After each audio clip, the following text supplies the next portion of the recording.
Everybody ready to begin? Tonight, I'm pleased to have a fine White House correspondent who's a good friend. His name is Ken Bazinet, and he's with the New York Daily News, and he was with United Press International before that. And Ken, we look forward to our conversation where the course is the President of the Press and Democratic Society. And so we're looking at, the kind of large points, like the role of the press, whether the press is a surrogate for the public, right, but also looking for specific kinds of things too, like how you do your stories, right, like how you did that Hillary Clinton story that I'm going to ask you about. Absolutely. So first, tell us what your view is as a reporter when you're writing a story. Who are you writing for, and what is your thought about who your audience is and what you need to bring them? Right. Our audience is really sort of threefold, I think. We have home delivery in New York City, which is very rare for the New York papers. Most people buy them at subway stops. So you have to, we sort of have three generations of New York Daily News readers, dating back to the time when the Daily News was the largest paper in America, with about a circulation of 2 million copies a day. And of course that was just before the advent of cable TV news, when a tabloid-sized paper obviously was highly entertaining, equally informative. So you have to imagine that we have folks, who wake up in the morning, go outside and pick up their paper and look for the New York Yankees box score from the night before. And then we have a very special kind of reader as well, and that's, of course, what we refer to as strap hangers. And those are the people who take the subways in New York. People often ask, how is it that New York City supports the Times, the Wall Street Journal, the Daily News, the Post, the New York Sun, and then the borough papers? And it's a very simple answer. When you have 7 million people between Montauk at the tip of Long Island and Manhattan, Newark in New Jersey, and New Haven in Connecticut taking trains, obviously these people need something to read. The secret, the difference between a New York City tabloid and, of course, a supermarket tabloid is that we're really meant for subway readers. It is very easy to read a newspaper like this. It's not as easy to read a big broadsheet, as you know. And on some of those New York subways, you really don't want to bump into the person on the side of you, because that could be a kind of a raw start to your day, to say the least. And then the third set of readers we have, thanks to the creation, inception, and expansion of the internet, are probably some of the most voracious sports and gossip fans on the face of the earth. We get 1 million hits a day on our gossip columns, 1 million hits a day on our various sports stories.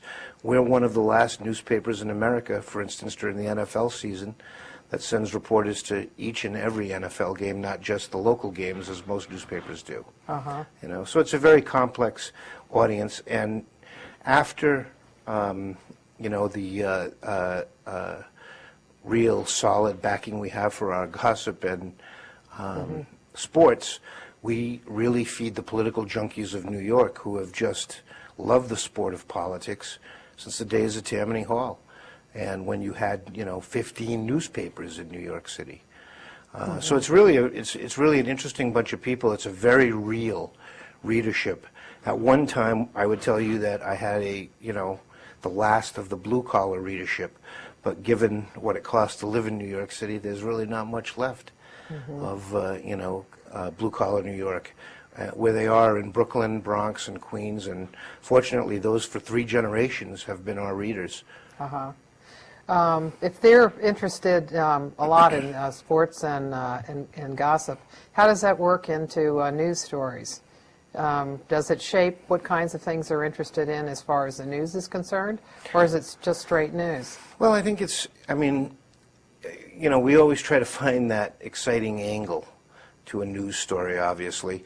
But when you have, for instance, the congressional delegation that we have, both the House members and the Senate members, Chuck Schumer is probably the most underrated, if not underappreciated senator in America simply because he's so overshadowed by Senator Clinton. But then think about it. I mean, Charlie Rangel, who is now the dean of the delegation, one of the elder statesmen in the House of Representatives, a Korean War veteran, represents Harlem, very, unique, interesting, exciting figure. Pete King is the chairman of the House Homeland Security Committee, which is a very important committee, obviously, in the post 9/11 world.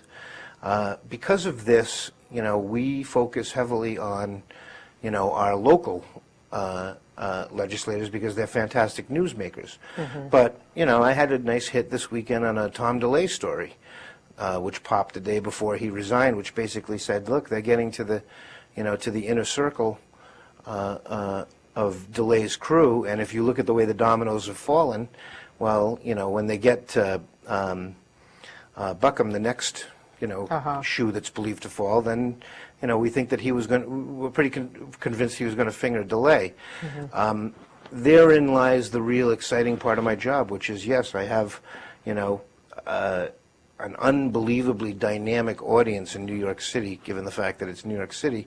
But at the same time, I'm a national reporter with sources here in Washington, and I can, pop a story, break a story on a lawmaker from Texas, simply because people know, the power of a New York City newspaper is that every television network producer in our country begins the day by reading our newspapers. A producer from ABC once made my day by explaining to me, I read the New York Times to see what the news of the day is, and I read the New York Daily News to see how to tell the story. And of course, basically what that person was saying is the New York Times is a wonderfully comprehensive newspaper, 90% of the time, but they don't really write in the spoken voice. They don't write for the ear. And that's really an advantage that we have. I mean, I'm able to use, street vernacular in my copy, which people understand. And it's kind of a fun, it's a real throwback to 1940s journalism. It's a real fun form of journalism to be able to perform. Well, one of the stories that hits me that is the one that you broke about the Clintons. There was a difference between Hillary Clinton and the former president about the Dubai ports deal, because he had been speaking in favor of it and she was clearly against it. Right. And tell us about the story, how you got it, and then what the cover was. Right. Well, ironically, it began with a speech that former President Clinton gave in Dubai back in November. And I think you'll recall he made news because he was very aggressive in attacking President Bush's handling of the war in Iraq. He described it as, mishandled. Many mistakes were made. We didn't send enough troops. It was, it was a very critical speech he gave. And of course, there was an Associated Press reporter in Dubai covering it, so it was heavily picked up. Well, as soon as you see President Clinton, making comments like that, it's very legitimate for us to go back to Senator Clinton and say, look, you were one of the more staunch Democrats in support of the war and backing,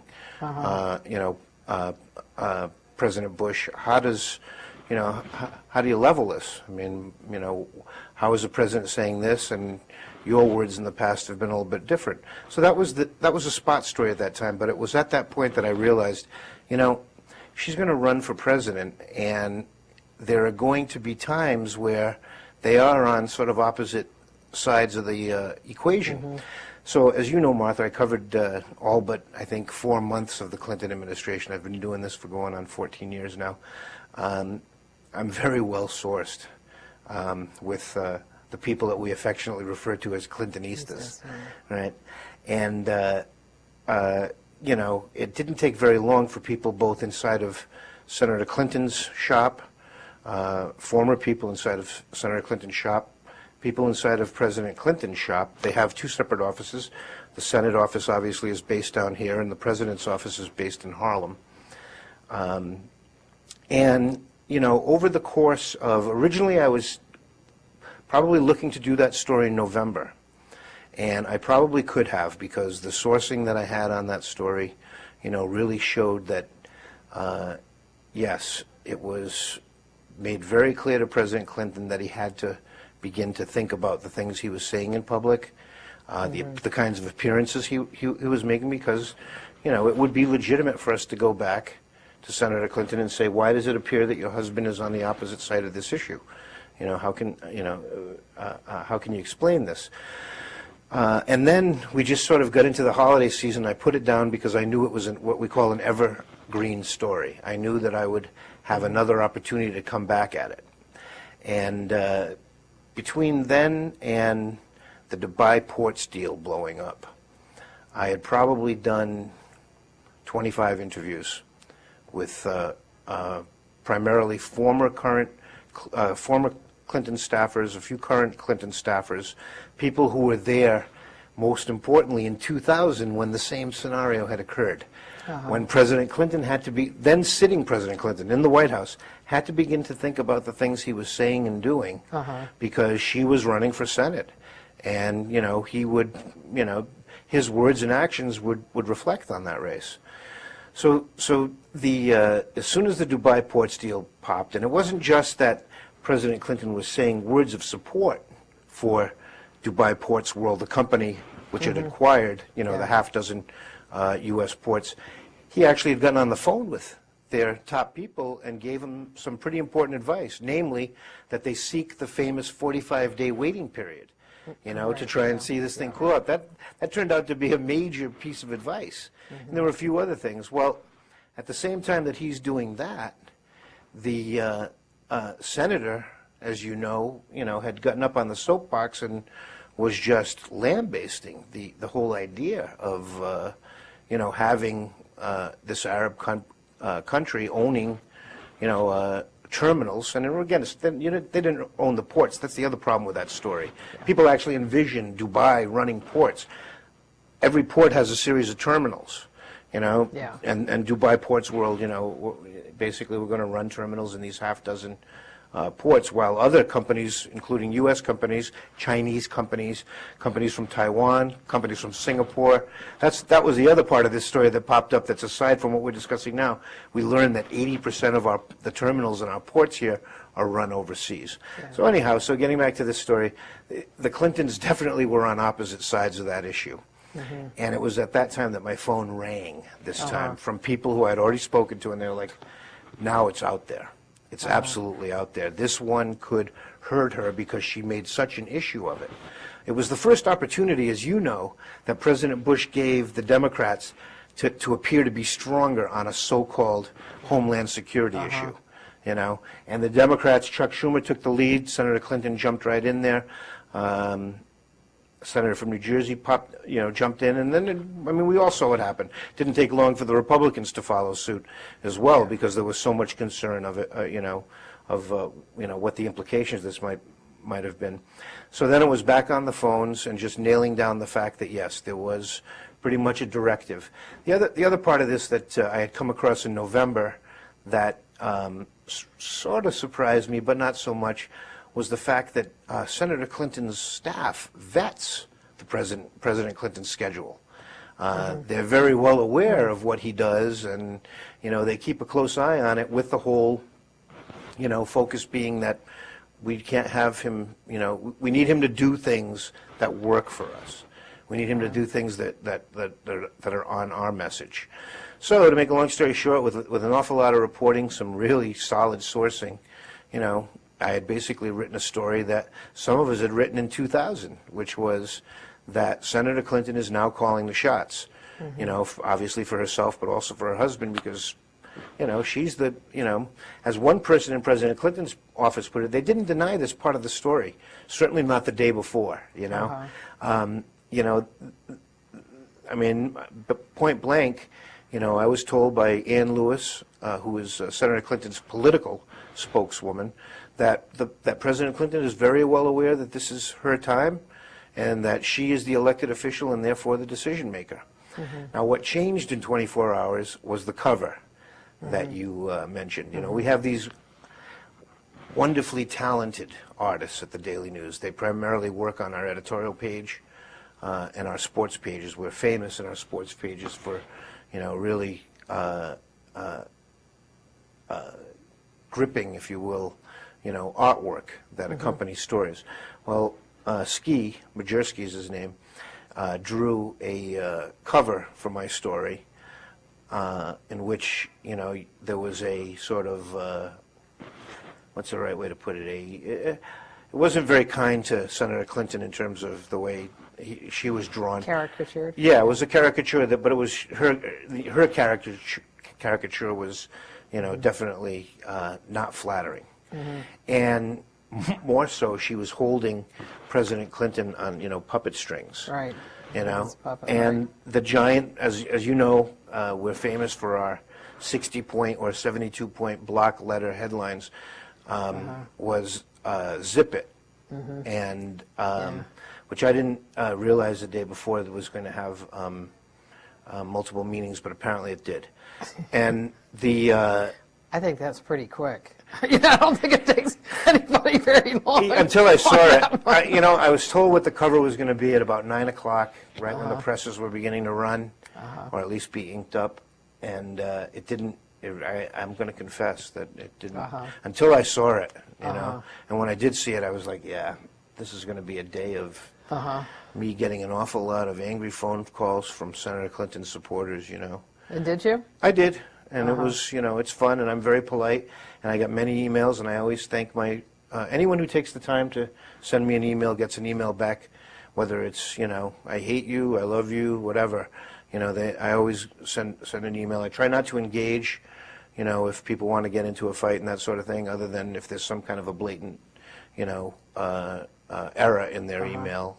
Or, quite frankly, if I've made a mistake and I've learned that I've made a mistake after the fact. But it's really what I discovered really early before email. I used to do the same thing if I'd get voicemails left from people, and I would call them back, and I would always hear the same thing from people, which was, "Wow, I harass reporters all the time when I see something I don't like, and I never hear from them.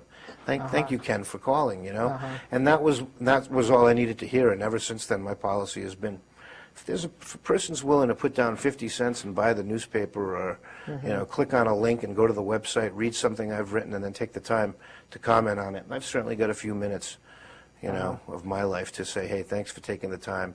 I agree with you. I don't agree with you. And if I'm really offended, I'll give them the standard.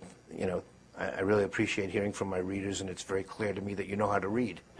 And we'll leave it at that.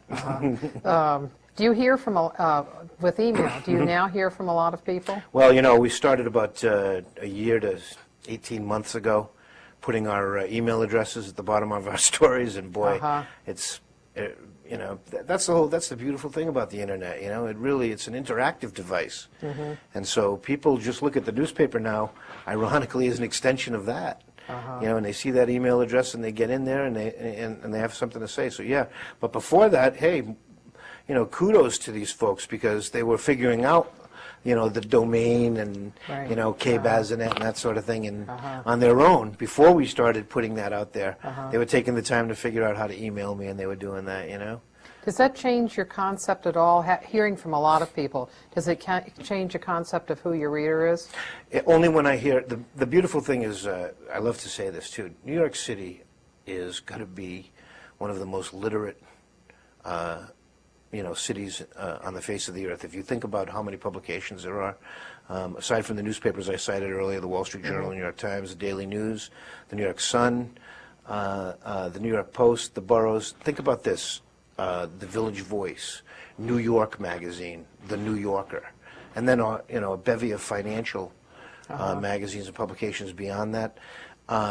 So when you envision just the New York reader, our mythical reader, by the way, when we write our story, our editors like to imagine a person named Joe or Josephine Bag of Donuts, just the regular person who gets up, sends their kids off to school, gets on a subway, and goes to work themselves, comes home, that sort of thing, So for the longest time, it was very easy with my voice.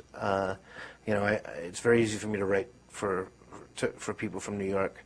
But once this internet thing exploded, and I started hearing from people from, Dubuque, and Peoria, and Bangor.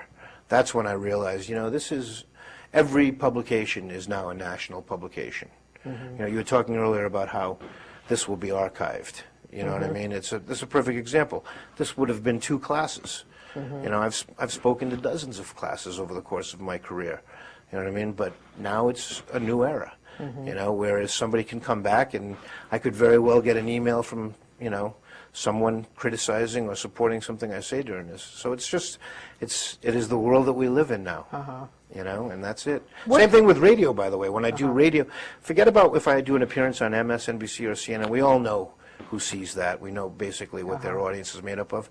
But radio, they all archive their shows on the internet. I've heard 6 months later from someone about something. I'm like, this sounds familiar, but I don't remember saying this. And then you know, I'll go back and I'm like, wow, this is someone who just clicked on a link and listened to something I had said 6 months ago. You know.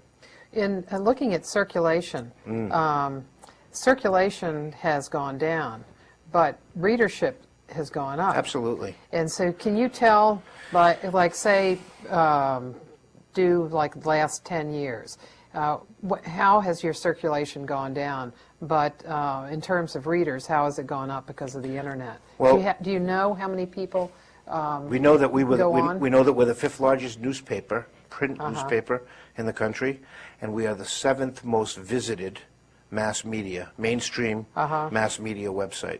With again, and I pointed to this at the top, most of the hits going to our gossip columns and sports after that.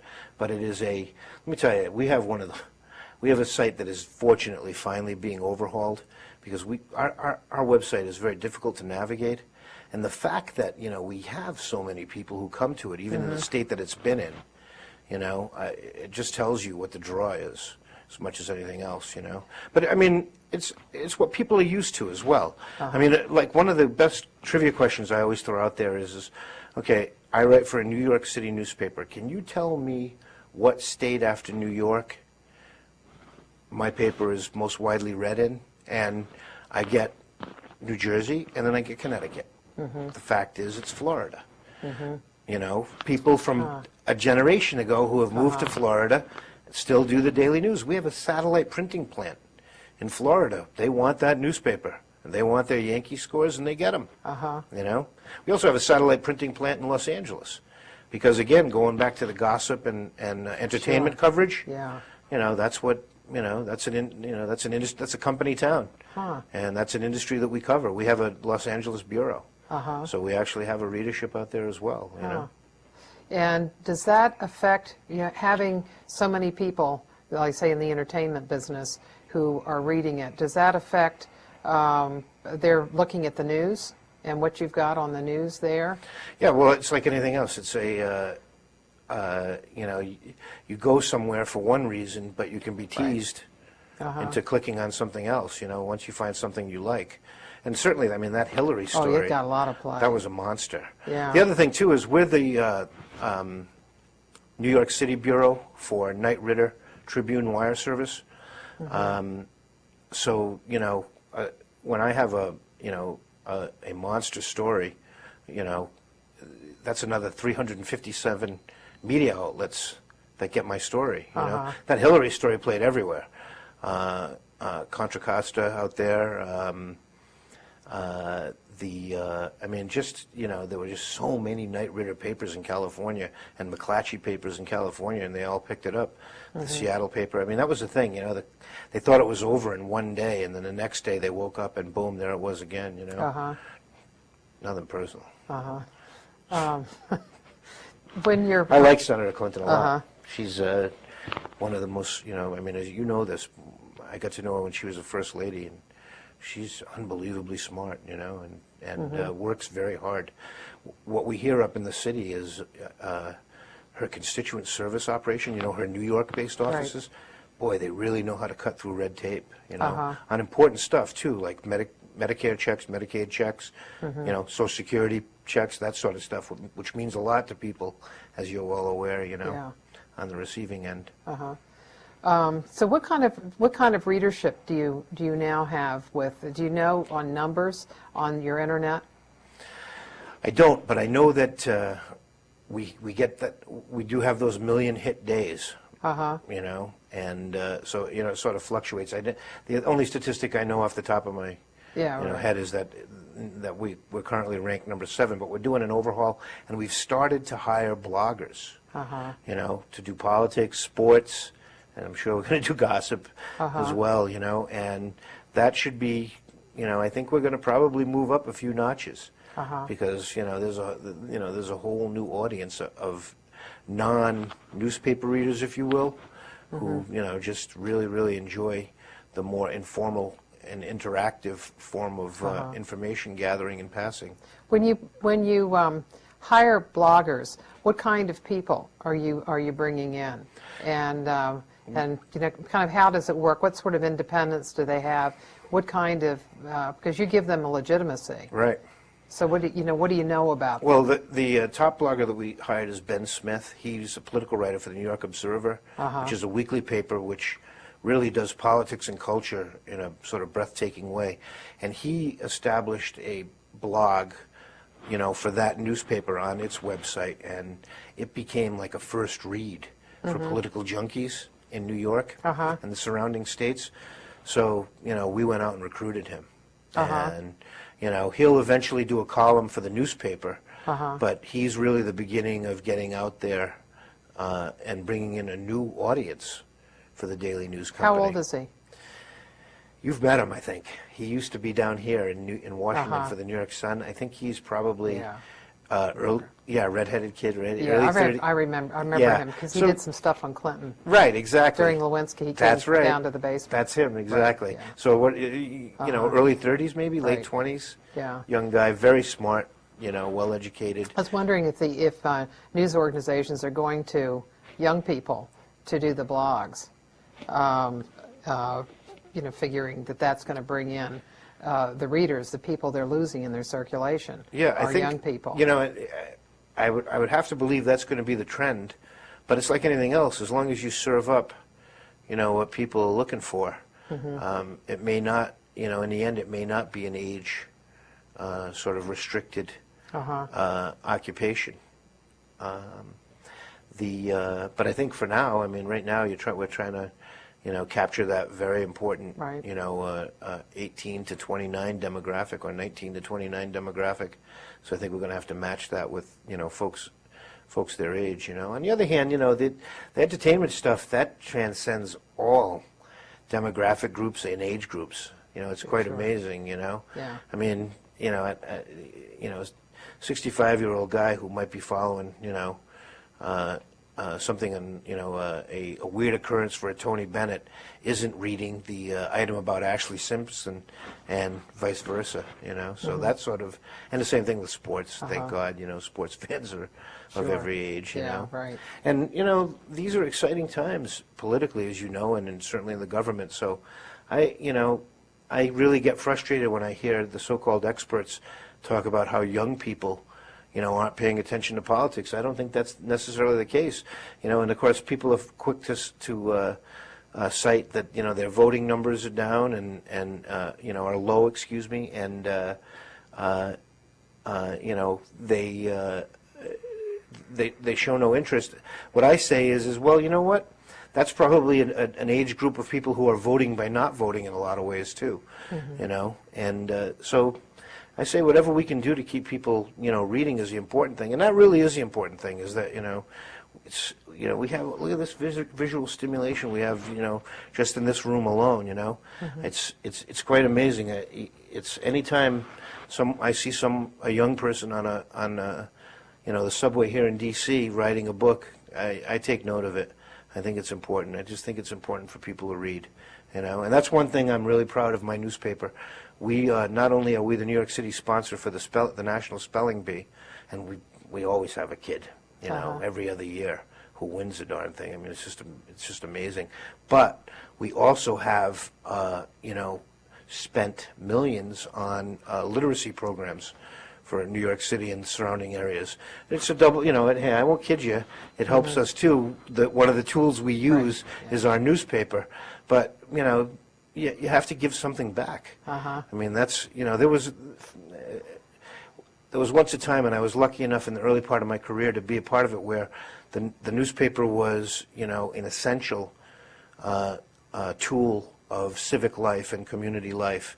And anything that we can do now to, you know, maintain that, and I mean, I won't, again, I won't parse words. We do those big screaming headlines, and sometimes, you know, gory, or, you know, a bit risque covers with photos on the inside and stuff like that. I mean, it's nuts and bolts, and there's an audience out there for it. So when you have a paper like that, anytime that you can do something that you know is for the betterment of our society, it certainly means a lot. We can, you've got a quick question. Usually we wait a little bit longer, but that's all right.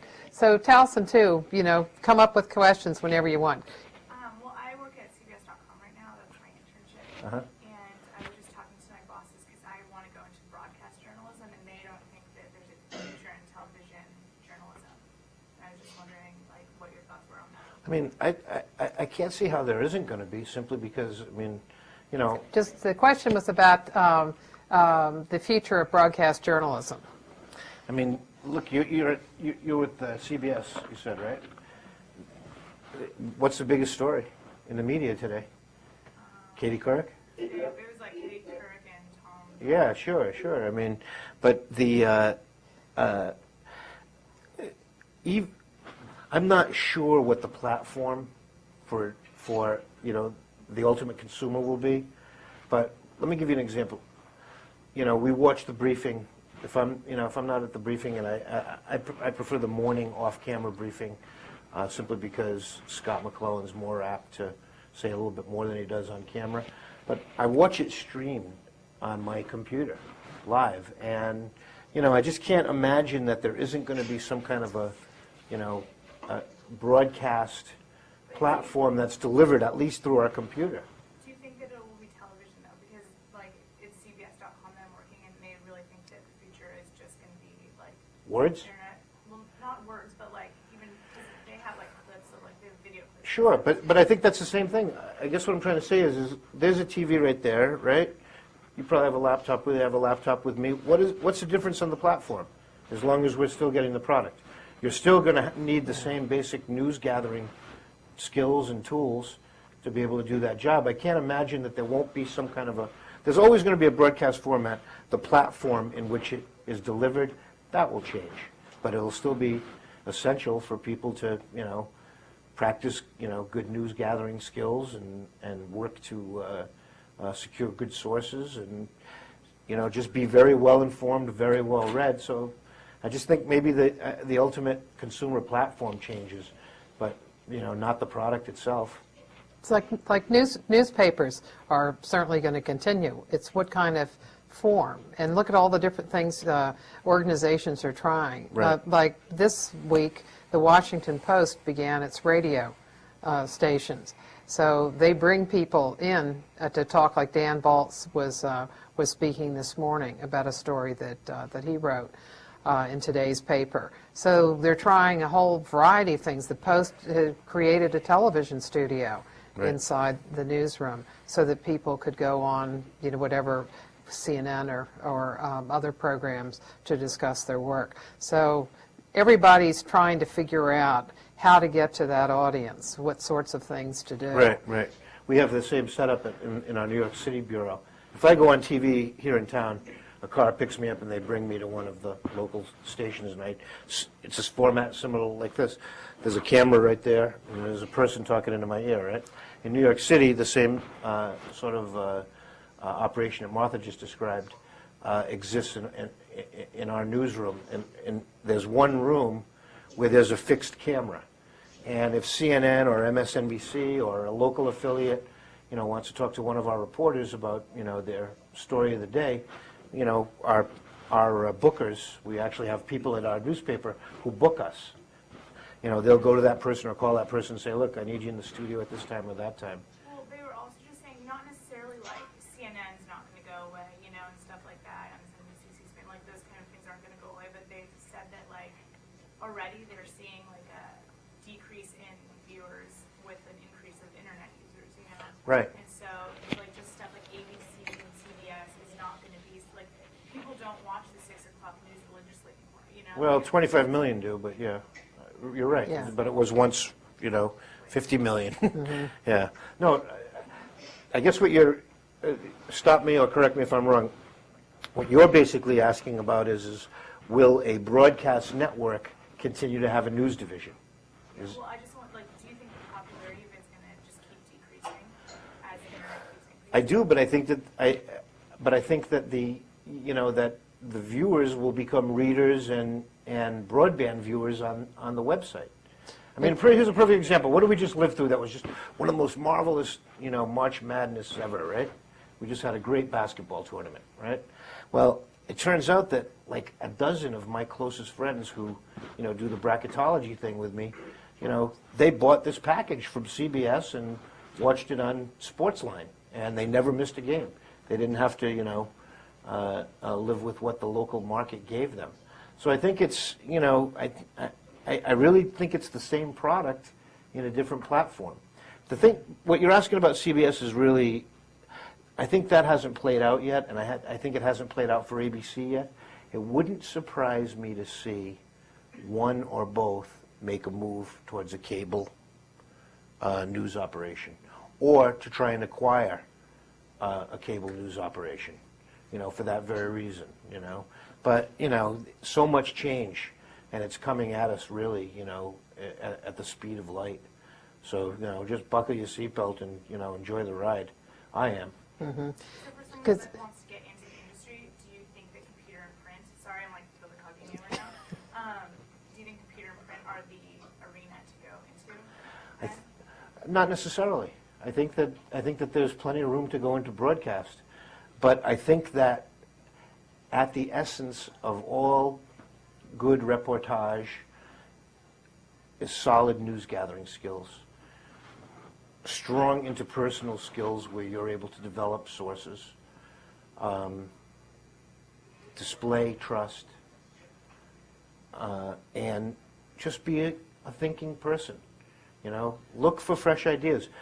New ideas means that you know what path to go down to find the next big story. So I think, even though, I want to die a newspaper man. I just love it. As much as I enjoy, going on TV when I have a good story and that sort of thing, I really love being a print guy. I would like to be part of the last generation of print reporters. But I watch producers, I see my friends who work for the networks, and they have the same skills that I have in terms of news gathering ability. The producers who write for the on-air talent have the same skills that I have in terms of being able to put a subject, verb, and object down on paper or on a computer screen. And that's the advice I would have, is read and write. Anyone, I have a friend who has it looks like she's going to be going to Columbia Business School, and she's a journalist. And she did okay on the exam. She got like a 640. And when she went in for the interview, what was really interesting was that, we don't care. You know how to write. Here at, our business school at Columbia, that's rare. And we like that. And the fact that you can do the math part, to our satisfaction is okay. So all of a sudden, I really think, when I went to the University of Massachusetts at Amherst in the early 80s, the rage was engineering, and it was obvious why. It was wise. It was, certainly had a career path that probably a lot more secure than the one that I've been on. But that was the emphasis. It was really a math and science emphasis.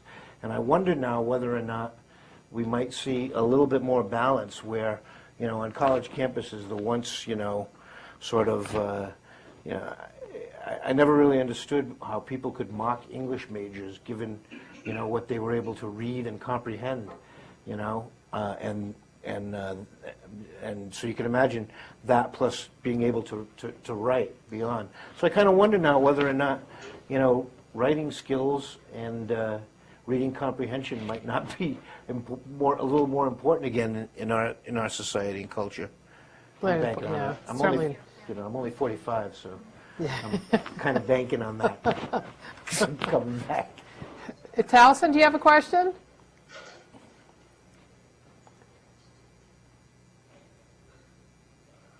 Yeah. Okay, what do you feel your primary objective is when you're getting the news for a story? What do you feel it's relating to the audience or presenting the truth? What drives picking stories and then writing them? Presenting the truth for an audience, I would have to say. In this town, you come up against certain roadblocks that prevent you at finding the swiftest path to the truth.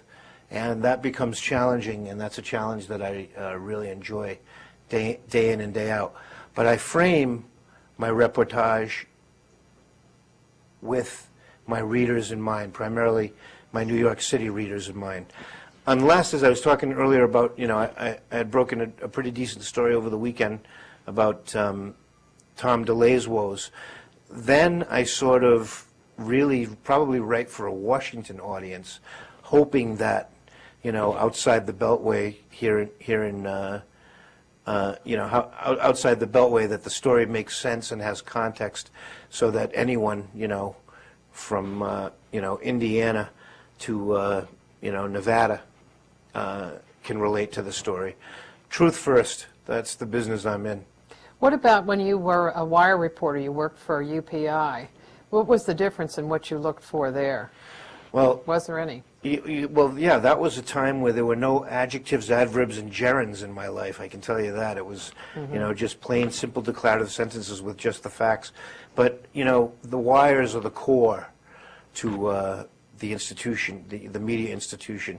Whether you're in radio, TV, even, new media and certainly print, that is the baseline, reporting. It is, just the facts, ma'am. And it was the stories of record. And that's really nice, because I don't write for a publication of record, unless, you're the Yankees or the Mets.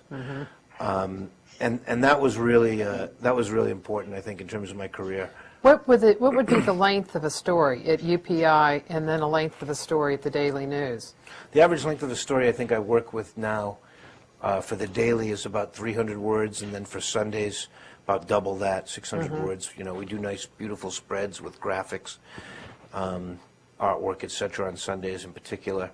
And then at the Wire, they wanted us to write about 500 words, but the sky was the limit. It was all about bandwidth, even though that wasn't that word wasn't part of our vernacular back then. It was sort of like whatever the story dictated in terms of space and content. But then in the 80s, when I first got into this business, the news holes were beginning to shrink. News holes are where the space in a newspaper that isn't advertising, where the actual stories go, those were beginning to shrink, because a publication called USA Today had come along, and their format. They have that one cover story which jumps, but every other story in their publication is right there. There's no jump to it. There's no followed on page 5. So the industry began to change, and realize that we've got to tell these stories in a tighter package. When you were at UPI, how many stories would you do a day? 3 to 5. Uh-huh. Now I do 3 to 5 a week. Uh-huh. But the breadth of the reporting is much different. When I was a White House correspondent for UPI, there, more times than not, there was a single source story, and that was the president making a speech or making a statement. And then, depending on what the story was beyond that, you would go out for reaction from the Hill. During I was a wire reporter during President Clinton's tenure. So then, our Capitol Hill reporter would then get reaction and feed that to me, and that would go into the story.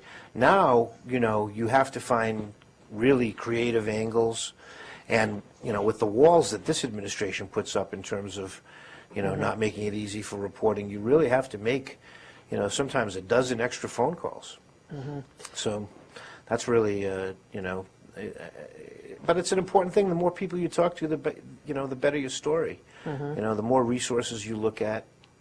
I'm not an investigative reporter by title. I'm obviously a White House correspondent, but I do enjoy when I get to do the document, the paper chases, because it's not a part of my, routine diet. And that also helps also. There's nothing stronger than a documented story, He said, she said, sure, depending on who you're talking with, very important, I mean, you can't discourage it. We would be out of business in town if we didn't do, those kind, stories with that sort of sourcing. But when you're looking at documents and you're able to work off a story from there, And one of the most fun ones I did was related to the beat, and that was, you remember when the steroid hearings came up last year when Rafael Palmero did the Clinton pointing thing and everything, and then, of course, it turns out that he was accidentally a juicer. I looked at all the owners of Major League Baseball and looked at their contributions. And, of course, the White House was the biggest recipient. But, man, I couldn't believe the amount of money that baseball owners were sinking into this town. And, there's one basic reason. It's a legal monopoly, and they want to keep it that way. And as you know, in this town, you can do an awful lot with money. Just ask Jack Abramoff. But ask him soon, because he's going to be living in a new apartment. A confined space. Yeah. Any questions here before I want to go into the White House reporting? Any question? Yeah. How truthful is media? Like, as you mentioned that it's truth, but how much pressure do editors put on, like, what's popular out there rather than, some other thing? Well, you might be, think about your question, you might be asking, two different things there. I think that editors do look for what's popular. I mean, it's infotainment, any way you cut it. Whether it's the Washington Post, the San Francisco Chronicle, or the New York Daily News. But, the essence is, if you get caught lying, you pay a high price. We've seen that. We've seen that at newspapers that, people trust like, it's the media Bible. So I think that it doesn't change the fact that even if you're going after a story that's sensational, that's a word that I've heard, related to my publication once or twice, the essence of the story still has to be the truth. Someone will call you on it. We still have correction boxes in our newspaper when someone calls us on it and says that this isn't the truth. And, any reporter who writes something knowingly that, that is wrong, that person just doesn't, this is a very competitive business that's shrinking, and that person doesn't belong in it. What about bias, though? Like conservative bias or liberal bias? That's something that isn't new. If you study the history of American journalism, the political press has always existed. There's always been a Republican newspaper, a Democratic newspaper.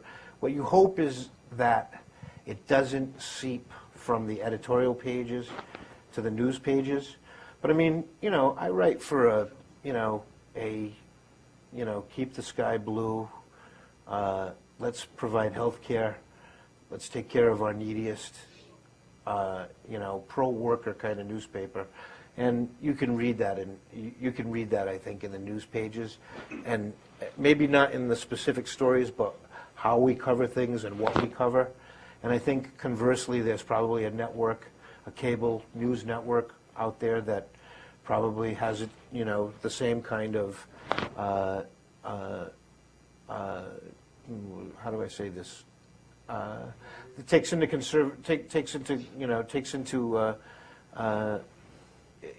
its daily sort of menu the audience that it has, and there are a lot of conservatives out there, so it works. How do you know who your audience is? Do you do focus groups and those sorts of things? Yeah, well, our marketing people, we have two anchor advertisers. One is called Macy's, and the other one is PC Richards. PC Richards is you can get everything from, electronics there to, durable goods. And they spend tens of millions of dollars on ads in our newspaper. So our marketing people are constantly paying attention, because it becomes a tool for our ad reps, for our ad sales people. They want to be able to say, look, we have this middle-class readership that spends money in New York City, and this is where they go, this is what they do. So they use all the standard marketing tools, focus groups, questionnaires, door-to-door, telephone calls. And conversely, our advertisers spend those tens of millions of dollars, so they too know a little bit about their customers, their clientele, and they know where to go, and they know where they're getting their primary information. This is a very interesting statistic, if not scary. 60% of our readers are a one newspaper reader, and it's ours, obviously. And they get the rest of their information from either the internet. There are several all news radio stations in New York City, and of course television. And the other 40% those are the people who have the New York Times or the Wall Street Journal in their briefcases, folded while they're on the subway, and they're going to read those over coffee later. But on the subway, much more convenient to open our, tabloid formatted newspaper, and and again, a lot of people begin from the back of our paper forward, the back being where the sports is. Have they figured out how to make the online publication make money? So it's a work in progress, but what's very interesting is our advertisers are beginning to say, hey, what can you do for us online as well? So it's starting to happen. I mean, they're realizing it. But one of the best ways to one of the best revenue generating tools on the internet is the 24-hour, 7-day-a-week storefront. In other words, link to LL Bean. And when you have a click-through from your website, you get a percentage just from doing that. So, I mean, everybody's got, every smart business that does mail order is out there on the Infobahn. So, I mean, that's one of the, that's one of the best things you can do is, I think, just load up your website with click-throughs as much as anything else. The biggest problem, Martha, is, the time that it takes to download a bunch of graphics on a website, that's laden with a bunch of ads. So they sort of have to come up, with an alternative to that. An awful lot of people still, find pop-ups unsettling. So they have to sort of, you have to take that into consideration, pop-up ads into consideration as well. But no, it's beginning to happen. It was that what I call .gone bust in the late '90s. It was just they were just a few years ahead of themselves there. But I don't know that we're going to see another one like that. I think people are going to figure out the revenue stream. That was a really strange time too, because we saw investors putting billions of dollars into these internet sites with no revenue stream. And I was thinking, well, the last time I checked, this was a capitalist society where you have to bring money in, don't just take investor money and then spend it. But boom, it happened, and boy, we had a lot of 20-something and 30-something friends of mine who were prepared to be gazillionaires based on their paper stock options, and they turned out to be paper planes. Yeah. Towson? Yeah. I was just wondering what you thought, what role of news organizations, what impact they have on the government. On the role of what? Like the role of news organizations and like what impact they have on the government or vice versa. Well, you would like to believe that you can sway with your coverage of certain issues. You can sway government officials to rethink some of their steps. We were talking about the Clinton story earlier about Senator Clinton, sort of clamping down on her husband's schedule and some of the things that come out of his mouth. That was a perfect example of, for whatever reason, and actually I could tell you the reason, but they weren't pleased, and I heard quite a bit about it, and they did everything they could to knock it down. Look at Katrina.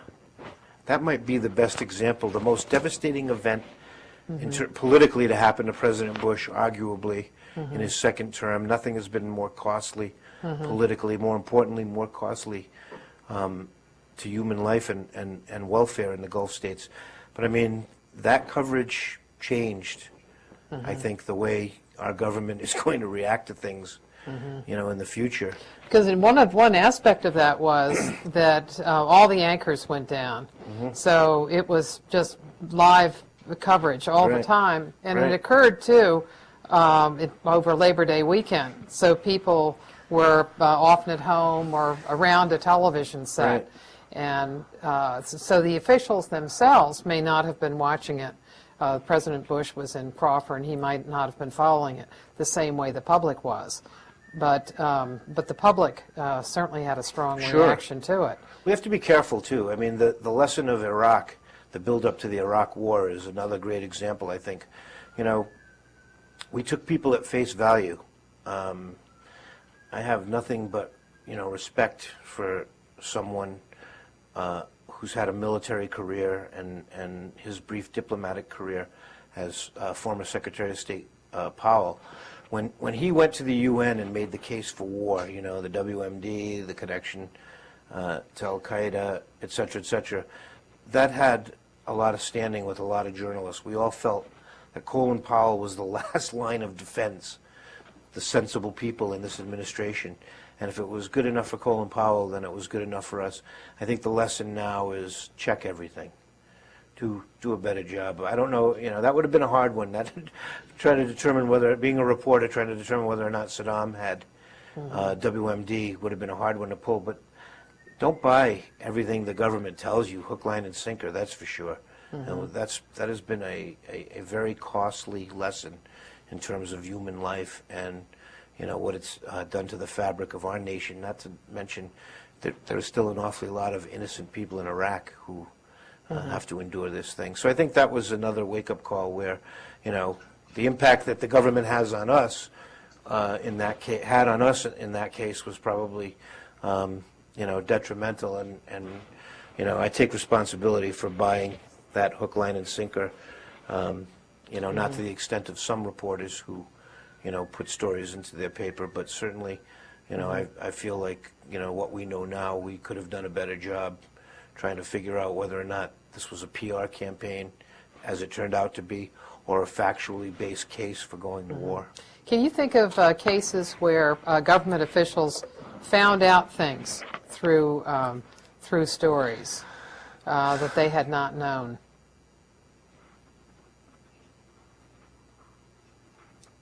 Dubai port steal, right? I think that popped up on editorial pages. The Financial Times of London, I believe, had been doing some stuff on that, and and they just sort of jumped. But I mean, I'm drawing a blank in terms. I'm sure I have 1,000 examples, but all you have to do is look at my email queue in the morning and see the press releases that come from various members of Congress. And what they're doing is reacting to headlines that morning, and it's a standard diet.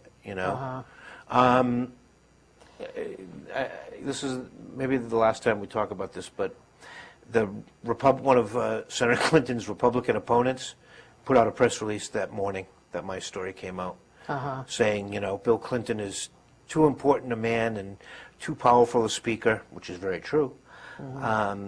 To have him being muzzled by his wife. Let's take off the muzzle, Senator Clinton. And that's just an example. But that's the daily diet of the way the news flow works and the way politicians work. Because it's in their best interest to follow what we have in the paper because they know their consumers. They're the electorate. That's what they're hearing and reading in the morning. So yeah, there is. I think there is quite a bit of that. I'm trying. There are important stories too, in terms of for instance, brownfields, environmental issues. The environmental press, the healthcare press, they are marvelous at being able to dig things up that elected officials then realize, okay, I'm on this now. Do you have anything? Taliesin?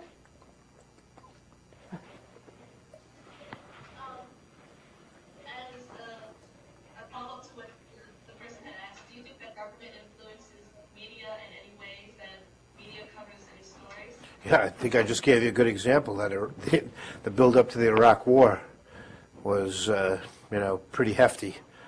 We were all, I think, the majority of the media, except for my mentor and former boss Helen Thomas, had pretty much bought into that.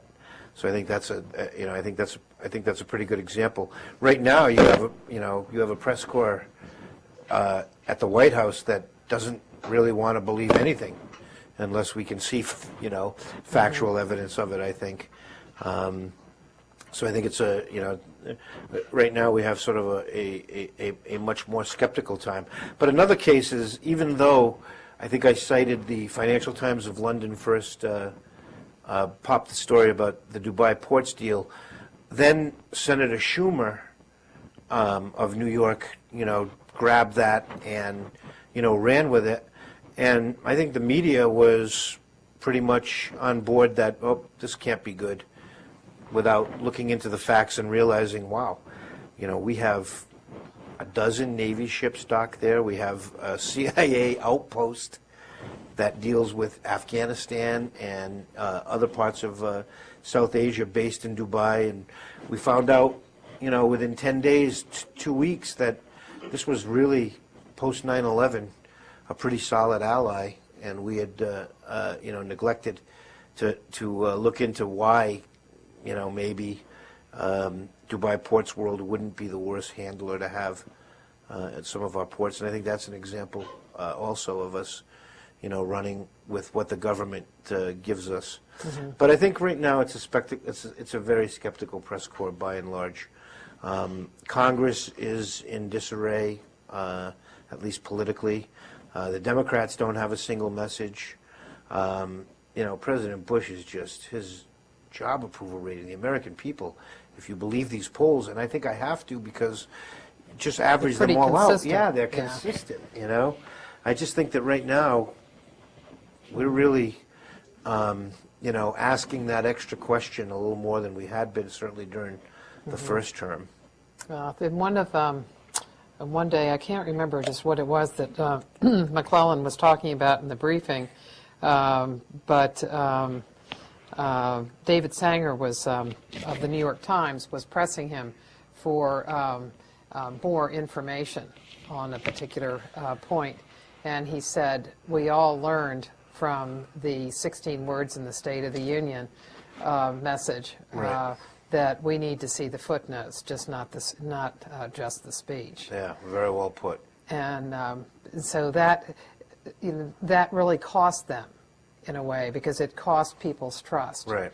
That at the margins, in an administration where they give you a lot of information, that at the margins then you're willing to believe them because you've had that kind of relationship. Right. But when you feel burned, it's Right. entirely different. And we had 9/11, and despite the fact that sometimes we don't come across that way, reporters are human beings as well. And it's not just because I'm a reporter for Ground Zero, but who happens to live in the other Ground Zero, as you do here in D.C. But people were angry. People we all wanted to do something, and I think that gave our government an opportunity to, quite frankly, what we now know in hindsight, at least with regard to Iraq and the fact that bin Laden hasn't been caught yet, we were exploited to a certain extent. When you're dealing with the White House, compare what it was like getting information from the Clinton White House and the Bush White House. What are the similarities and differences? Well, are you familiar in the morning how the sun comes up and then there's light and then it goes down and then there's darkness? That's how I would compare covering the Clinton administration, which was a very pro-media administration, versus this locked up, we'll tell you what when we want to tell you what sort of approach. The Clintons and the people who worked for them had a respect for the First Amendment. I believe they had a sound respect for what I do for a living, what my colleagues do for a living, and they were very well aware of the democratic market society that we're a part of, i.e. information is for sale. And so, you know, there was a steady diet of information. They were also very good at, the Clinton administration folks were very good at being able to dish out information on a regional basis. You know, something that was pertinent in the Pacific Northwest, they knew to give to the Oregonian and the Seattle Times, you know, and, you know, something hot in New England would go to the Providence Journal, the Boston Globe, that sort of thing. And this administration is very not responsive to doing that for the regional reporters who are here in Washington, but they're wonderful about going directly to the reporters at those newspapers. And as you can imagine, Martha, when you get a call from a deputy press secretary in the White House pitching you a story, and you know you're at the Oshkosh, you know, Clarion Bugle, you're going to write that story and give that headline. So I think that there was goodwill for President Clinton as he walked out the door from the press corps, despite, you know, what we had all been through and, you know, the jobs that we had to take on during impeachment, pre-impeachment. But I think that there isn't a lot of goodwill for this administration for the way Dan Bartlett conducts business, for the fact that Scott is seen as a stonewaller at the podium. And, you know, the president himself likes to joke about, you know, the press being the hired help. And I just don't know, you know, how much that helps them, particularly at a time of crisis, which is clearly what they're in right now. They're trying to solve a series of foreign policy flaws with a public relations campaign, and I don't know that you can do that. I don't know that you can, you know, you can give all the speeches that you want, but as long as Apache helicopters are being shot down, as we saw over the weekend, that's still going to make headlines, and very dark, grim headlines at that. Yeah. Well, presidents often think that their problems are press problems, and when in fact they're political and policy problems. Right. And that's what they usually are. Right. Well, I mean, Martha, you're one of the, you know, foremost experts on the White House. Do you think that a staff, if we could just reverse roles here, do you think that a staff shakeup? Help. Yeah. Do you think that a staff shakeup is going to, you know, turn around poll numbers? No, but I think that they know that they need to do more than what they've been doing, and they need to, I think one of the big things is they need a better way of handling information, both gathering information and processing it, that was a real weakness in their system. Right. And also I think they recognize that the system they had was one that was compartmentalized, where each little fiefdom would do its thing and be responsible. You know, they would check in with the White House or check in with the chief, but maybe not always. And that's how I think the Dubai Ports thing came about, that people weren't so used to being integrated into the White House. Right. Right. And so I think that isn't the only way you can get a new system and really change things is by bringing in a chief. And you saw that in the Clinton administration when Leon Panetta came in. You saw it in the Reagan administration with Howard Baker. And but all those people, they brought in their own people, Right. so that they could really shake things up. Right. And Josh Bolton doesn't really have people to bring in. His own people are already there. Yeah, Right. right. Right. Yeah. By the way, I think it was the Dubai Ports deal that was the straw. I don't know how you feel about that, but the fact that there was this information right there, Yeah. and the president, boy, that was a wake-up call, you know, for the president. I mean, you know, we saw days of Scott trying to explain, and then, you know, unexplained. You know, how the president learned about it from the media and then Yeah. didn't learn about it from the media. He learned about it Yeah. from Andy learning about it from the media. Some more questions? We all know that sudden events are detrimental to all administrations, like there's always a harmful effect. Do you think that the Bush administration is handling the rash of sudden events compared to the Clinton administration, which where there was a sudden event, like those scandals that were going on?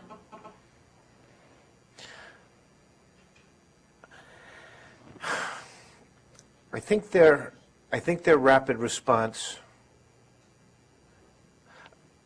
If you imagine asking me this question last August, when we had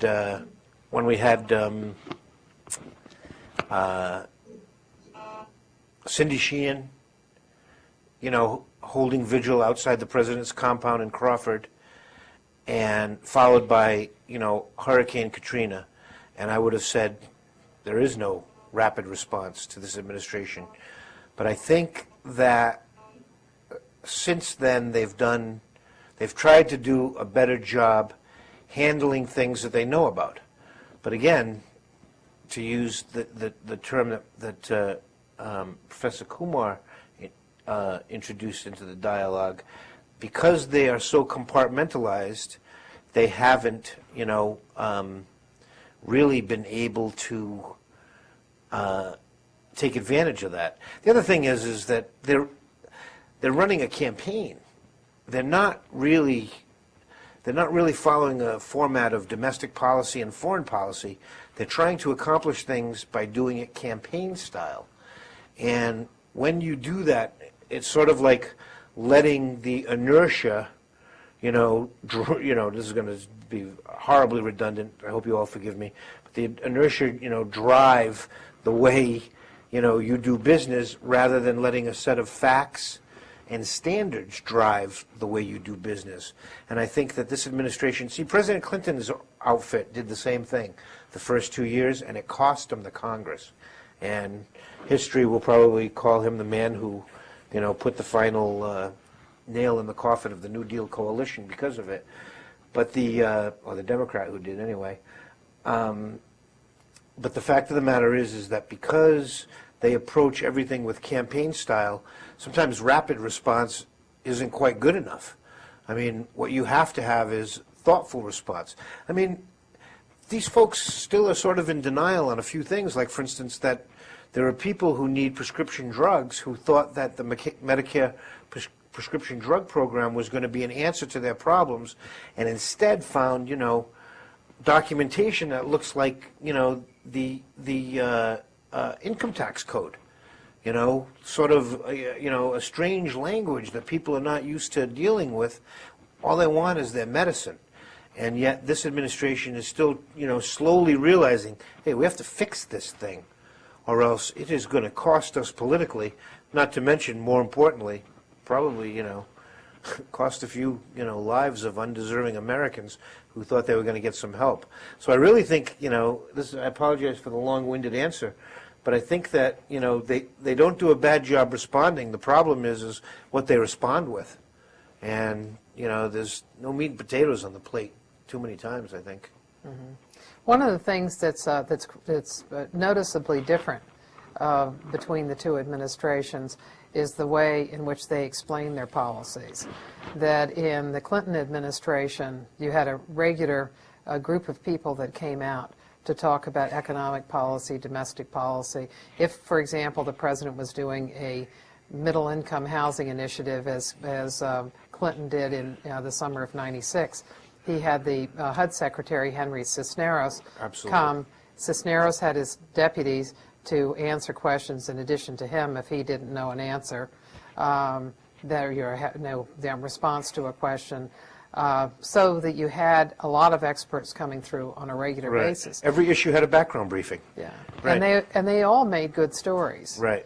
And in this administration, they've chosen not to do that. Right. The economic people do not come out right. and explain, although I guess they might deal with selected reporters. And sometimes in this administration, instead, they have conference calls on a policy. Right. Now, can you compare, because you've undoubtedly done those conference calls, can you compare what a conference call is like as opposed to a briefing with an individual in the briefing room? Well, I like the conference call for a variety of reasons, not the least of which, when I'm sitting at my desk at my bureau, I close the door to my office, and I have notes, documentation, which can help me, formulate my question. But more than anything else, Martha, it's sort of like my opinion of the gaggle versus the briefing, where the gaggle is always just a little bit better in terms of the quotes and the kind of information you get. So on a conference call, I think that there's a little more, it's a little more informal. You don't have a person standing there, at the podium. And even though the camera's aren't on, because as you're well aware, a lot of those were background, Right. where you don't, it's just a senior administration official, who's educating us. I think that, conference calls are okay, but they are few and far between, compared to, the fact is you were so onto something, but you actually missed the first stage, and that was on new initiatives from the Clinton administration. The wires would get a briefing, an embargoed briefing, 90% of the time. I know this, I was a wire guy. And we would get the briefing about 5 or 6 o'clock or 7 o'clock, because as you know, the Clinton administration, there was no clock to punch. It was start early and go home late. Yeah. Well, we would get a briefing the night before, just the wires. And it'd be an embargo briefing where at 1 a.m. we could put our stories on the wire. We would write them right after the briefing, and they would go on the wire. And then everyone would wake up, and the news for the cycle was already out there. And you had, a preliminary take on what the story was. And then it would pick up, where you were at, which is then the press corps en masse would have the background briefing, and then the principals would come out on the record, either a cabinet secretary, the vice president, or the big guy. For select initiatives, the background briefing, and only select initiatives, the Clinton administration really liked using the wires because they liked the bang of the mass hit, But, on select things, you would see what you see more in this administration, which is the New York Times and the Washington Post, the Wall Street Journal, sometimes USA Today. They would get the backgrounder, and they would pop it. But, administrations have found what's really interesting, sometimes, unless it's a story that you have to do, right? But sometimes when you do a selective leak to one of the newspapers, that turns off people in the media, and they're like, hey, you know what? It wasn't good, it wasn't important enough or good enough for me, last night. It isn't today. And, the Clinton administration would see that sometimes, and I know this to be true from folks on the other side of the wall, people who were in the administration, and they realized, you know what? They don't do this when we give it to the wires, but they sometimes do this when we give it to a newspaper, And of course, the people who complain the loudest, knowing that the background briefing for the wires were going on just as at the time that the evening news, was popping up on television screens, they would be really angry because they would know, that, hey, we wanted this. But, the Clinton administration people, they knew how to really milk a news cycle. Put something out at 1 a.m. that plays on the evening news at 6 p.m. That's a long news cycle, and that's really a good way to control, the flow of information, or try to anyway. Yeah. Well, I think we're at the end of our time. Thank you very much, Ken. We It was appreciate my it. pleasure. Good questions. Yeah. Nice screen. Yeah.